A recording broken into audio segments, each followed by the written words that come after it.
भाई ऐसा है कि हम किसी कैमरे से आउट ना हो जाएं, हर कैमरे पे हों।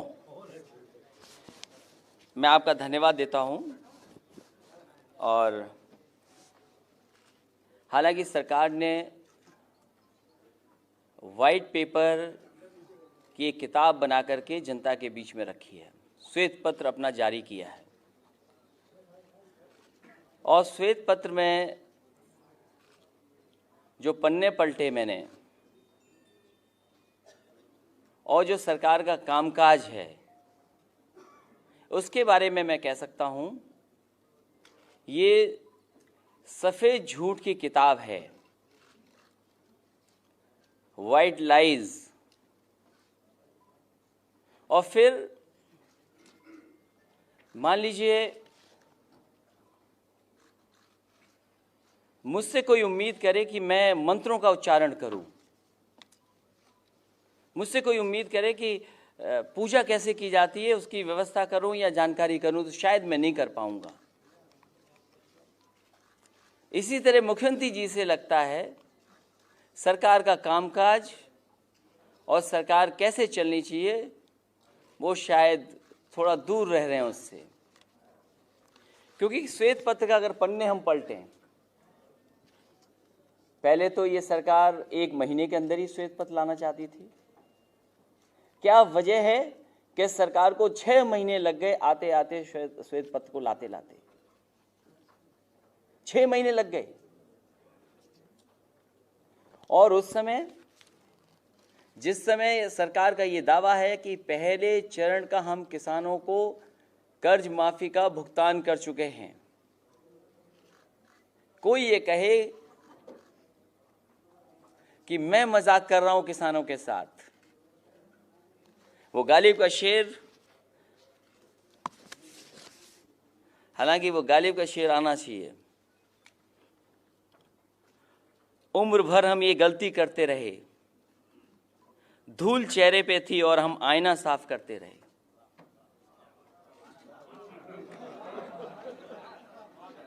हमसे कोई कह रहा है कि हम किसानों का मजाक कर रहे हैं।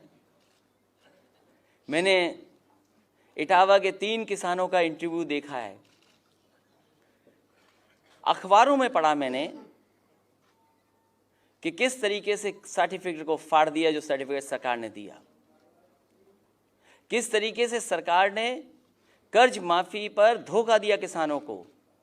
हमें वो दिन आज भी याद है जिस समय केंद्र सरकार और भारतीय जनता पार्टी ने दावा किया था, जनता के बीच में चुनाव में कहा था कि हम सब कर्ज माफ कर देंगे। इनके लोगों ने घर जाकर के कहा कि हम मकान भी देंगे, कर्ज भी माफ करेंगे, कुछ पैसा अकाउंट में भी पहुंचा देंगे। तो किसान सोच रहा था कि पूरा कर्ज माफ होगा।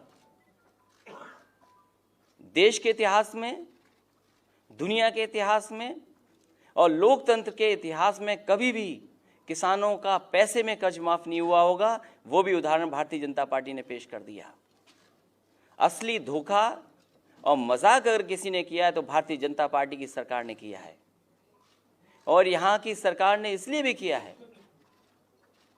इन्होंने बहुत दावा ठोका कि किसानों का हम कर्ज माफ कर देंगे, 36,000 करोड़ रुपए और इतने लाख किसानों का हम कर्ज माफ करेंगे।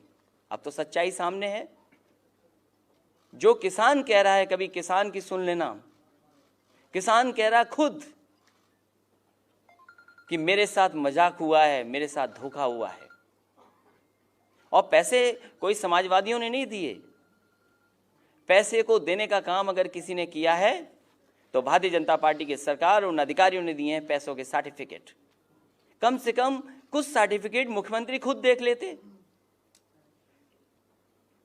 उन्होंने लगता है कोई सर्टिफिकेट नहीं देखा। इतनी जल्दी में थे, इतनी उपलब्धि की खुशी में थे कि लग रहा था कि सब किसान खुश हो जाएगा, इसलिए उन्होंने सर्टिफिकेट पे नहीं देखा कि कितना पैसा लिखा हुआ है, सीधा सीधा दे दिया। और फिर बात तो पूरे कर्ज माफ की थी, कर्ज तो पूरा माफ होना चाहिए था किसानों का, उसके परिवार की मदद होनी चाहिए थी। कहीं कुछ नहीं हुआ है। इतना बड़ा धोखा सरकार ने दिया है। उनकी फाइलों में तो लगता होगा, बहुत अच्छा लगता होगा फाइलों में उन्हें, क्योंकि प्रेजेंटेशन बहुत हुए थे, रात रात भर लोगों को जगा के प्रेजेंटेशन हुए थे। और जब तस्वीरें दिन की देखते थे तो कई मंत्री लोग सो जाते थे। लगता है जब सर्टिफिकेट बने होंगे तो कुछ लोग सो गए होंगे, जब छपे होंगे तो कुछ लोग सो गए होंगे, और जब सर्टिफिकेट दिया होगा तो आंख बंद करके सर्टिफिकेट दे दिया होगा। उन्हें लगा होगा ये पैसे का नहीं, ये कई लाख रुपए का सर्टिफिकेट दिया जा रहा है। जब आंख बंद करके देखोगे, आंख बंद करके सर्टिफिकेट दोगे तो लोग आपका मजाक करेंगे। और ये किसान ने देख लिया है कि कोई भुगतान उनका जो होना था वो नहीं हो पाया है। दावा सरकार ने कर दिया कि किसानों का गन्ने का भुगतान हो गया। हमें तो कोई जानकारी ये दे रहा है कि गन्ना मंत्री जी के क्षेत्र में, उनके जिले में ही अभी चीनी मिलों ने भुगतान नहीं किया है। कई चीनी मिल मालिक तो ऐसे हैं, पुलिस भेज दो, कार्रवाई कर दो, तब भी पैसा नहीं देते हैं। कम से कम इन्होंने कहा था कि हम 15 दिन के अंदर किसानों का बकाया भुगतान कर देंगे। बताओ अभी कुछ भुगतान बाकी बचा है कि नहीं बचा है? आपने श्वेत पत्र जारी किया है, और अगर किसानों का भुगतान बाकी है तो इसका मतलब ये सफेद झूठ आपने बोला है। किसानों का कोई भुगतान हुआ हो और वो भी 100% कर दिया हो, क्योंकि जब पन्ने पलटते हैं आप, पहला पन्ना तो हमारे बारे में ज्ञान दिया हुआ है। पूरा पहला पन्ना अगर हम पढ़ते हैं और आखिरी तक हमारे ही पन्ने की बातें हुई हैं, और फिर ये मेट्रो भारतीय जनता पार्टी का सपना कैसे हो सकता है? हमने तो ऐड रेडियो पे सुना, टीवी पर देख लिया, कहा कि ये सपना भारतीय जनता पार्टी का था और मेट्रो वो सपना हकीकत जमीन पर उतार दी। कमाल का सपना देखते हो। आपने सपना वाराणसी का क्यों नहीं देखा? आपने सपना कानपुर का क्यों नहीं देखा? और फिर सपना देखा खुली आंखों से दिन में कोई सपना देखता है? मुख्यमंत्री जी ने ऐसा दिन में सपना देखा और कहा कि हम झांसी में और गोरखपुर में मेट्रो बनवा देंगे। मैंने उस समय भी कहा था, फिर कहता हूं और लगातार कहूंगा ये बात कि और मेट्रो बने ना बने, क्योंकि प्रधानमंत्री जी के क्षेत्र में नहीं बन रहा है। अगर उनकी मेट्रो नहीं बन रही तो प्रधानमंत्री जी क्लास लेंगे, उसके लिए हम कुछ नहीं कह सकते। कानपुर में अगर मेट्रो नहीं बन रही है तो कानपुर की जनता हिसाब किताब लेगी, लेकिन हमें इंतजार रहेगा कि झांसी में कब मेट्रो बनेगी और उनके अपने क्षेत्र गोरखपुर में मेट्रो कब बनेगी। सुना है एक्सप्रेसवे जाएगा झांसी से सीधा आपके आगरा होकर के दिल्ली। भाई हम पे इतनी मेहरबानी क्यों इटावा वालों पे? बिना इटावा के तो नहीं जा सकता है जो रास्ता दिखाई दे रहा है हमें। और फिर वो लाइन सफारी के ऊपर से जाएगा कि दाएं बाएं से जाएगा, ये भी हमें बता देना आप। सुना है कि जो एक्सप्रेसवे जाने वाला है झांसी से, वो आगरा होकर के दिल्ली जाएगा। तो हम इटावा वालों पे इतनी मेहरबानी क्यों? हमारे किसानों पे ही मेहरबानी कर देते। जो अभी कुछ पैसा बांटा है आपने, उनका लाखों रुपया दे देते तो शायद वो खुशी में झूमने लगते और आपके पक्ष में कुछ बोलते भी किसान।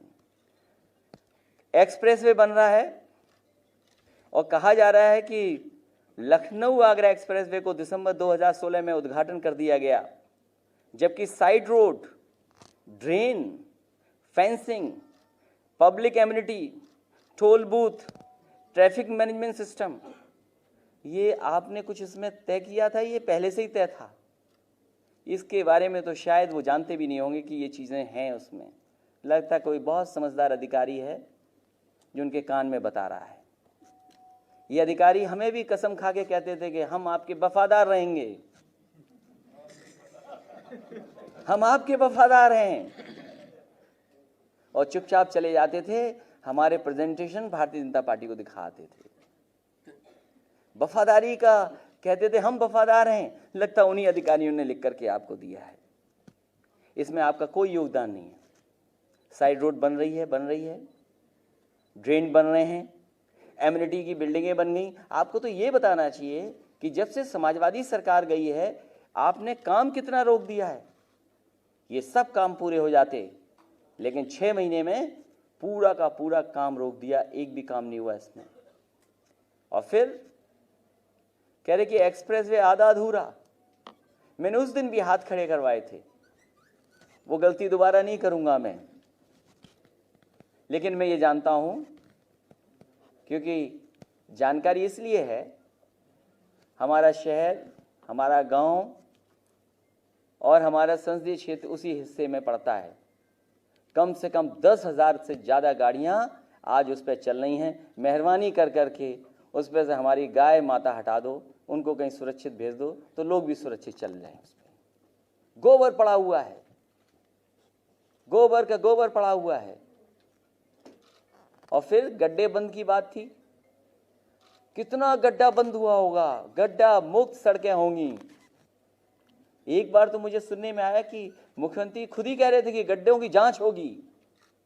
तो कैसी है सरकार कि मुख्यमंत्री अपने उप मुख्यमंत्री की जांच करें, और उप मुख्यमंत्री पिछड़े हैं, वो हर चीज में पिछड़ गए। शास्त्री भवन में गए थे, कुर्सी पे बैठ गए थे, नाम लिख लिया था, उसके बाद नाम की तख्ती उठा करके फेंक दी गई उनकी।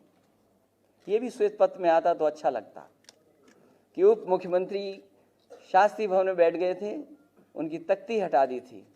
श्वेत पत्र में ये भी अगर आता कि दाल में हम कितना नमक डालें तब अच्छी लगेगी, तो शायद उससे उत्तर प्रदेश का भला हो जाता। नमक की मात्रा पता लग जाती कि नमक की मात्रा कितनी होनी चाहिए।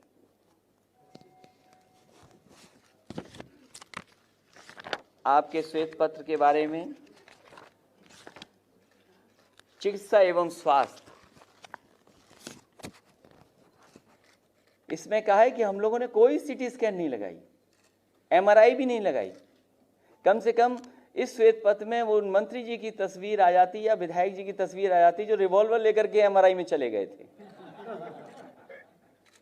अरे श्वेत पत्र में होना चाहिए था, और इसलिए होना चाहिए था कि उन्होंने एमआरआई और सीटी स्कैन की बात की।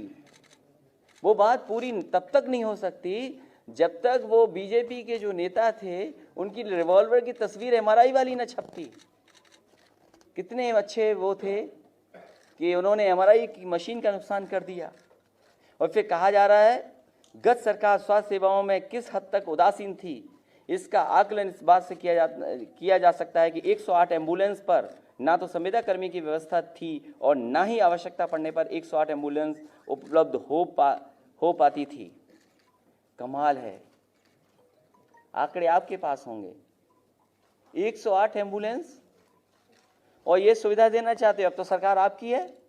हम तो कहते हैं कि 108 के जो कर्मचारी हैं, जो कभी कभी अपनी मांग उठाते हैं, जिस तरीके से शिक्षा मित्र अपनी मांग उठाते हैं, जिस तरह आंगनवाड़ी के लोग अपना सवाल उठाते हैं, आशा कार्यकर्ता सवाल उठाते हैं, या फिर रसोइया वाले कभी कभी सवाल उठाते हैं, रोजगार सेवक वाले सवाल उठाते हैं।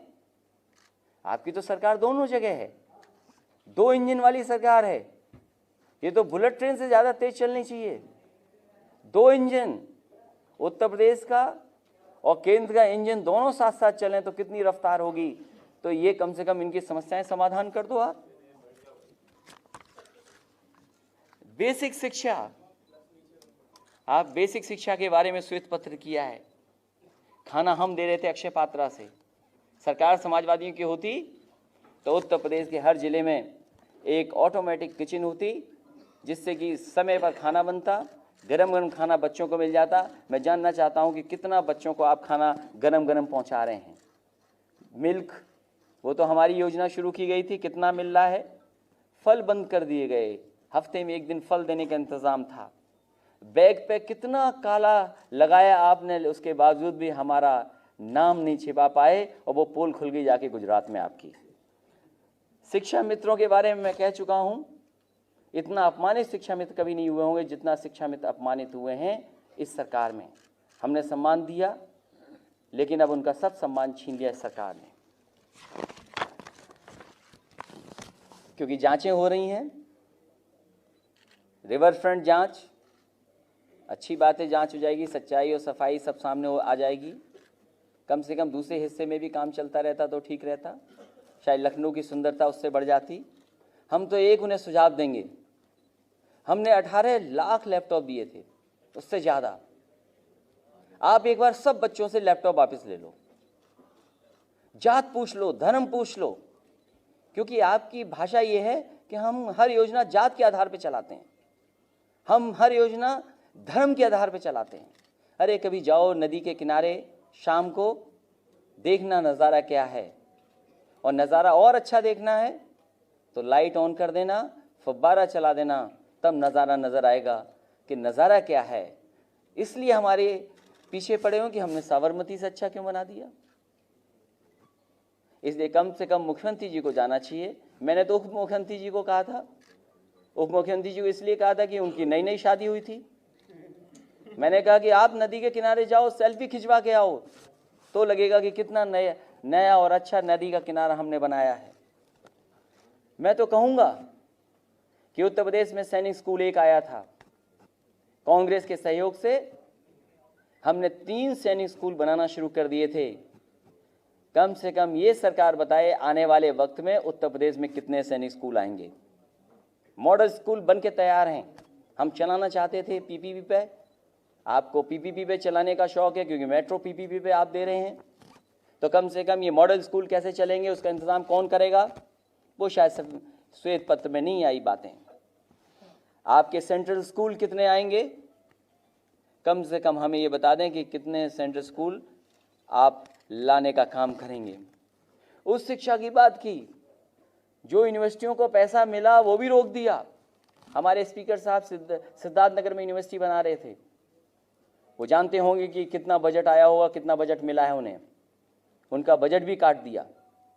वो यूनिवर्सिटी कब पूरी होगी, उसमें नेपाल के बच्चों के लिए भी हॉस्टल बनाए जा रहे थे। वहीं गोरखपुर में भी हमने दिया, हॉस्टल दिया था, कम से कम वो बच्चे जो नेपाल के पढ़ने आना चाहते वो पढ़ के आ जाएं। पूर्व प्रधानमंत्री चंद्रशेखर जी के नाम पर हमने यूनिवर्सिटी दी थी बलिया में, उसका भी पैसा काट दिया। हम तो जानना चाहते हैं सरकार कितनी और नई यूनिवर्सिटी लेकर के आएगी। वो मैंने भी प्राइवेट यूनिवर्सिटियों की बात नहीं की है, केवल सरकारी यूनिवर्सिटियों की बात की है। AKTU में जितना सरकार कर सकती थी सरकार ने किया। जिस म्यूजियम का आपने उद्घाटन किया उसका शिलान्यास और उसका काम अगर किसी ने किया था तो समाजवादी लोगों ने किया था। अब्दुल कलाम साहब के नाम पर जो म्यूजियम, जो उनके बारे में सजावट हुई थी, आपने तो हमारा नाम भी नहीं लिया। नाम कैसे ले लेते जब सपना ही आपका था। वो भी कलाम साहब के बारे में यूनिवर्सिटी में जो बना वो भी सपना आपका था। कमाल के लोग, वो सपना कैसा देखते हो, दूसरे का सपना अपनी आंखों में देखने लगते हो। चिकित्सा शिक्षा, हमने इंतजार रहेगा कि कितने मेडिकल कॉलेज बनाओगे। समाजवादी सरकार लगातार नेताजी से लेकर के हम लोगों ने बड़े पैमाने पे मेडिकल कॉलेज बनाए हैं। सैफई का मेडिकल कॉलेज, शानदार मेडिकल कॉलेज और यूनिवर्सिटी बनकर के तैयार हो गई है, चल रही है। ये लोहिया इंस्टीट्यूट नेताजी ने शुरू किया था, मैं इसको मेडिकल कॉलेज तक लेकर के चला गया। इन्होंने भी सपना देखा, और सपना क्या देखा, उद्घाटन किया हुई चीज को उद्घाटन कराए। यहाँ के मेयर साहब थे, हम उनके बारे में नहीं कुछ कहना चाहते हैं, शायद मुख्यमंत्री जी को नहीं पता होगा, वही वफादार अधिकारी कोई आया होगा और कान में कहा होगा कि अभी उद्घाटन नहीं हुआ है, इसका आप मूर्ति लगा करके उद्घाटन कर दो। और लोहिया इंस्टीट्यूट जो मेडिकल कॉलेज बन गया है, उसमें दरवाजे पर एक प्रतिमा लगा दी पूर्व हमारे मेयर राय साहब को, उनको पता भी नहीं होगा, और वो हो गया कि उद्घाटन उन्होंने किया है। कन्नौज का मेडिकल कॉलेज, जालौन में मेडिकल कॉलेज, बांदा में मेडिकल कॉलेज, आपका चंदौली में बनना है मेडिकल कॉलेज, बिजनौर में बनना है, बदायूं में बनना है, अरे आजमगढ़ में बनना है, जौनपुर में बन रहा है मेडिकल कॉलेज। और गोरखपुर में हमने दिया 500 बेड का अस्पताल, 200 बेड का जो जैपनीज इंसेफेलाइटिस का जो वार्ड बना हुआ है वो भी हमने और अहमद साहब ने उसका उद्घाटन किया है। MRI दी, CT स्कैन दिया वहाँ पर, और ये 500 बेड का वहाँ अस्पताल बन करके तैयार है। लेकिन कमाल के मुख्यमंत्री हैं, अपने ही जिले का काम नहीं कर रहे हैं। कम से कम 6 महीने में तो उसको बना के तैयार कर देते। मैं जानना चाहता हूं कि उनको कौन सी कलम रोके हुए है कि जो अपने ही 500 बेड का अस्पताल जो बच्चों के लिए बना था वो पूरा नहीं कर रहे हैं। और जहां सुंदरता की बात कर रहे हो, तालाब, हमारी गोमती खराब है, वहां फव्वारे नहीं लगेंगे, नाव नहीं चलेगी, लेकिन आप अपने तालाब में हमारी ही नकल कर करके नाव चलाने का प्रयास करोगे। वो सुंदरता अगर किसी ने की थी तो याद होगा, आजम खान साहब मंत्री थे, हम लोगों ने उस तालाब पे काम करना शुरू कर दिया था। देखते हैं मेडिकल कॉलेज कितने बनते हैं, क्योंकि इनके मंत्री ने कहा कि हम डॉक्टरों की संख्या बढ़ा देंगे बिना मेडिकल कॉलेज, बिना पैरामेडिकल के। और फिर सैफई के मेडिकल कॉलेज में, हालांकि पुलिस कप्तान के घर पे तो घुस ही जाती है बीजेपी के लोग। आपके पास तस्वीरें आई होंगी, सैफी के वाइस चांसलर की गाड़ी उल्टी कर दी, जो गमलों में पेड़ लगे थे वो पेड़ तोड़ दिए, शीशे तोड़ दिए, घरों में घुस गए। आपकी सरकार है, कानून व्यवस्था नंबर 1 पर है, वो बाद में बात करेंगे। बिजली का सवाल, कहा कि हम इतने लाख गांव में बिजली लगा चुके हैं, कनेक्शन दे दिए हैं, और इतने करोड़ कनेक्शन करेंगे। कम से कम ये तो बता देते कि जो गांव में कनेक्शन लिए उनको बिजली पहुंचा रहे हैं, आपकी नहीं पहुंचा रहे हैं। और फिर लखनऊ में ही बिजली जाने कितनी बार आती हो जाती है, लखनऊ जैसे शहर में। और फिर ये याद होगा आपको कि जब श्याम राव देव चौधरी जी धरना पे बैठ गए थे भूख हड़ताल पर, उस समय हमारी सरकार थी, मैंने विधायक जी को और उस समय के भारतीय जनता पार्टी के बड़े नेता आदरणीय लालजी टंडन जी को बुलाया था, और मैंने उनसे कहा कि आप धरने पर मत बैठिए, आपकी मांग क्या है। उन्होंने कहा कि हमें 24 घंटे बिजली बनारस में कर दो। मैंने उसी दिन फैसला ले लिया और बनारस में 24 घंटे बिजली उपलब्ध करा दी।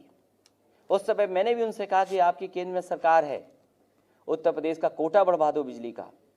मैं जानना चाहता हूं इस सरकार में कितना कोटा बिजली का बढ़ गया। हमसे तो कहते थे बिजली खरीदती नहीं है उत्तर प्रदेश सरकार, अब तो सरकार दोनों जगह आपकी है, डबल इंजन लगा हुआ है, आप केंद्र से जितनी चाहो बिजली मांग लो, और अब आपकी सरकार है, अब तो फ्री भी ले सकते हो।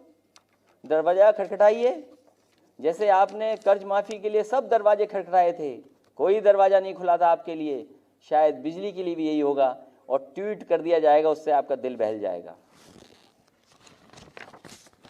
बताओ तो और बोलें।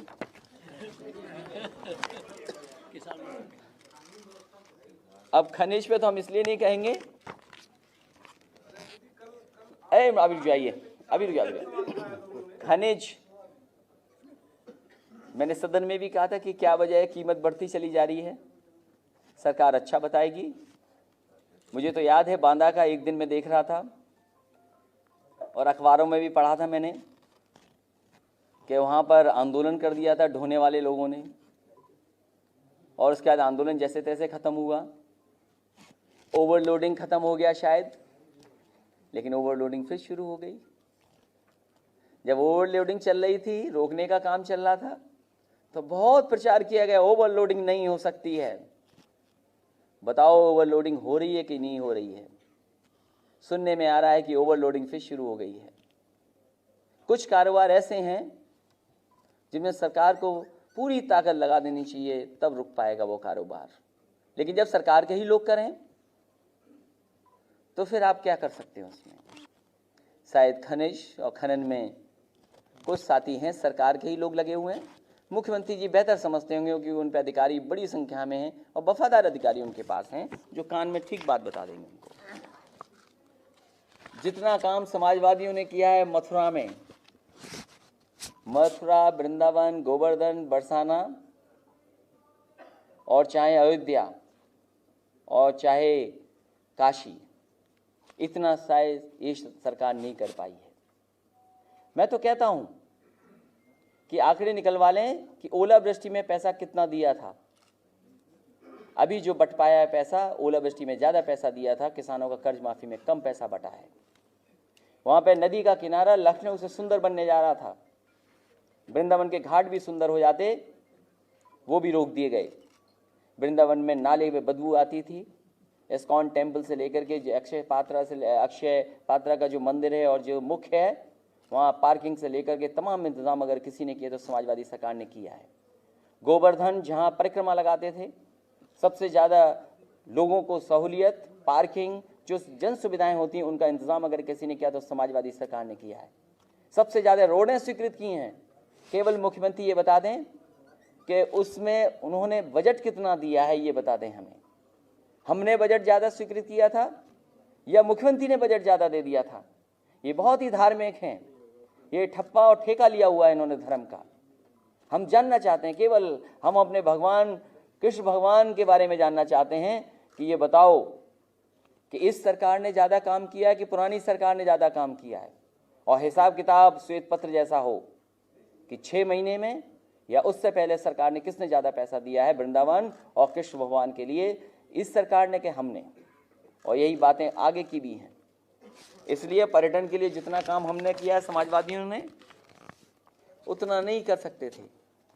ये जो प्रधानमंत्री आवास योजना, लोही आवास योजना में 3,05,000 थे। हम अपने तमाम गरीबों को कहना चाहते हैं, ये झांसे में मत आइए, बहकावे में मत आइए, समाजवादियों की तरफ देखिए।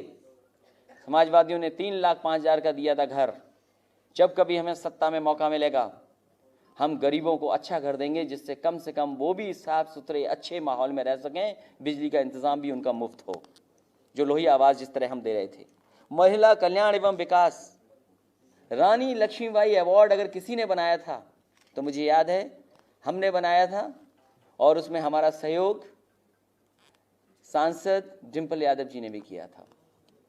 और उस समय जो प्रमुख सचिव अधिकारी थी, मैं उनको बधाई देता हूं कि उनकी मेहनत और उनके परिश्रम की वजह से इतना बड़ा अवार्ड बहुत अच्छे तरीके से चलाया गया था। इन्हें बहुत लगता है कि हम जात के आधार पर काम करते थे, धर्म के आधार पर काम करते थे। हम तो उनसे कहेंगे कि सभी अवार्ड एक बार फिर वापस ले लो, रानी लक्ष्मीबाई वाले चेक कर लो, जांच कर लो, और फिर वापस कर देना उनको दोबारा। रानी लक्ष्मीबाई सम्मान कोष अगर किसी ने शुरू किया था तो समाजवादी सरकार ने शुरू किया था। आप तो थोड़ा कंजूसी से काम करते हो, हमारा थोड़ा दिल बड़ा था, हम मदद करते थे, और गरीबों की मदद करना ही सरकार की जिम्मेदारी है। बच्चों के भी स्वास्थ्य के बारे में चिंता करना सरकार का काम है, गरीब की देखभाल करना भी सरकार का काम है। एयरपोर्ट, हम 2 एयरपोर्ट मांग रहे थे, जेवर फाइल देख लें, और आपका आगरा में। हमें कोई एनओसी नहीं दी गई।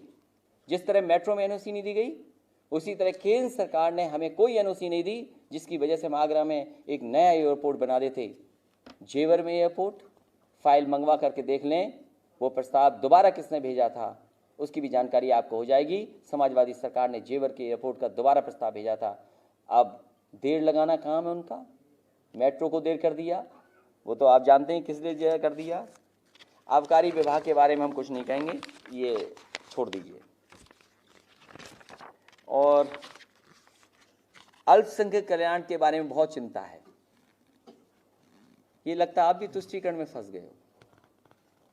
अल्पसंख्यक कल्याण में कह रहे हैं कोई काम नहीं हुआ, हम करेंगे काम। अरे आप क्यों तुष्टीकरण कर रहे हो? आपको किसने अधिकार दिया तुष्टीकरण करने के लिए? और फिर वन एवं वन्य जीव, आपके यहाँ जो चिड़ियाघर बन रहा है, कम से कम उस चिड़ियाघर को अच्छा बना लो। गोरखपुर में हमने ही चिड़ियाघर पुरानी सरकार ने दिया था, उसको काम आगे बढ़ाया था। सुना है कि हमारे सारस संरक्षण वाला केंद्र भी इन्होंने छीन लिया। 4 भालू ले आए वहाँ पर, हिरन एंटीलोप्स ले आए, लाइन्स ले आए, और पहली बार उत्तर प्रदेश में हुआ होगा एशियाटिक लाइन्स का ब्रीडिंग हुई है पहली बार, और 2 बच्चे शेर के वहाँ पर खेल रहे हैं और बड़े हो रहे हैं वहाँ पर। लेपर्ड सफारी बन के तैयार है, लगभग उसकी परमिशन का इंतजार है। सोच लीजिए, हमने लाइन सफारी में एक परमिशन के लिए 1 साल गुजारा है। अगर हमें कोई जानवर रखना होता था, हमें भटकना पड़ता था, हमारे अधिकारियों को लगातार हवाई जहाज में बैठा के दिल्ली भेजना पड़ता था, तब बड़ी मुश्किल से जाकर के हमें परमिशनें मिल पाई थी, तब हम कहीं उद्घाटन उसका कर पाए थे। अब तो सरकार इनकी है, हम 5 जानवर ले आए, 5 जानवर आप भी ले आओ। और अगर आपको न सूझबूझ में आए कोई जानवर तो कोई हमसे पूछ लेना, हम भी अच्छे जानवर बता सकते हैं, राय बता सकते हैं। वो 2 बच्चे उनके शेर वाले। दुग्ध विकास में हम जानना चाहते हैं, दुग्ध विकास में क्या काम किया है। समाजवादी सरकार ने 2 अमूल के बड़े बड़े प्लांट लगाए थे, और वो प्लांट इसलिए नहीं लगे थे कि भारतीय जनता पार्टी का कोई योगदान था। वहाँ के लोग उत्तर प्रदेश का बाजार और उत्तर प्रदेश का उत्पादन देख रहे थे कि दूध की पैदावार यहाँ पर ज़्यादा है, इसलिए उन्होंने अमूल के 2 प्लांट लगाए थे। और जो पी करके आप छाछ आए थे, कम से कम धन्यवाद तो मुझे दे देते। कमाल की सरकार है, धन्यवाद भी नहीं देती है। हमारे एमएलसी ले लिए, उसी के धन्यवाद दे देते। अब तो शपथ भी ले लिया आपने छाछ पिया और धन्यवाद भी नहीं दिया, वो तो प्लांट हमने ही लगवाया था। 2 पराग के प्लांट, एक मदर डेयरी का प्लांट, और पराग को सबसे ज़्यादा अगर बजट पे आंकड़ों में पैसा किसी ने दिया तो समाजवादी सरकार ने दिया, जिसमें पाउडर से लेकर के दूध उत्पादन से लेकर के, और हमने कन्नौज में इंतजाम किया था कि अगर बाबा रामदेव गाय के दूध को से मक्खन या घी बना करके कारोबार कर रहे हैं तो हम भी कन्नौज में एक गाय का प्लांट लगा करके पराग की तरफ से गाय का दूध से मक्खन और गाय के ही दूध से घी बना करके बाजार में कारोबार करेंगे। लेकिन ये सरकार ने रोक दिया उसको भी। कम से कम गाय के मक्खन का मामला है, घी का मामला है, वो तो चालू करो, और वो भी हमें कन्नौज में नहीं तो अपने गोरखपुर में शुरू कर लो, कहीं तो कर लो शुरू। इसलिए दुग्ध विकास के बारे में मैंने बोला, कामधेनु डेयरी की तारीफ न केवल आपके देश में हुई थी बल्कि दुनिया के दूसरे हिस्सों में भी कामधेनु डेयरी जैसी परियोजना के बारे में अच्छी बातें कही गई थी। और जब मैंने डायरेक्टर जो फॉडर एंड ग्रासलैंड के थे उनको जब मैंने बुलाया, उनसे मैंने बातचीत की, उन्होंने कहा कि जानवर का दूध तब अच्छा होता है, गाय और भैंस का, जब वो चर करके खाती हैं। अगर सरकार समाजवादियों की बन गई होती तो गाय चरे कैसे, भैंस चरती कैसे, उसके लिए भी चाहे सरकार की तरफ से ज़मीन देनी पड़ती हमें डेयरी चलाने के लिए, हम फ्री ज़मीन किसानों को दे देते या खरीद करके ऐसे बाड़े बना देते जहाँ पर चरती है जानवर और अच्छा दूध हमें और आपको स्वस्थ होने के लिए मिलता। स्मारकों का निर्माण, पार्क हमने बनाए हैं, लेकिन कमाल तो ये है कि बीजेपी के लोग ज़्यादा ऑक्सीजन ले रहे हैं आजकल, वहाँ बहुजन समाज पार्टी वाले कम हो गए हैं। वो कल प्रेस खराब कर देते ना, इसलिए आज बोल रहा हूँ मैं। इसलिए बहुत सारी बातें हैं। और फिर ये जो आखिरी में जो भाषा लिखी गई है, स्पष्ट है कि राजकोषीय घाटा या तो 3% से अधिक रहा है अथवा विकासात्मक व्यय में कमी कर रहे, इसे 3% तक रखा गया है। हमने विकास की कोई योजना नहीं काटी। और एक पैमाना हो सकता है, मुख्यमंत्री जी बुलाएं अपने ब्रिज कॉरपोरेशन को, निर्माण निगम को, और उनसे जानकारी ले लें कि अमाउंट ऑफ कॉन्क्रीटिंग कितनी होती थी समाजवादी सरकार में और अमाउंट ऑफ कॉन्क्रीटिंग अब कितनी हो रही है। वो जानकारी आपको आ जाएगी। कभी भी समाजवादी पार्टी ने कोई भी विकास की योजना नहीं रोकी होगी। अगर विकास को किसी ने रोकने का काम किया है तो ये भारतीय जनता पार्टी की उत्तर प्रदेश की सरकार है। इसीलिए मैंने कहा कि इनसे विकास की उम्मीद क्यों कर रहे हो? क्यों हम और आप बेवजह श्वेत पत्र और विकास की योजनाओं पर बातें करें? इनके मुद्दे हैं ही नहीं। ये हम और आप जानते हैं इनके मुद्दे।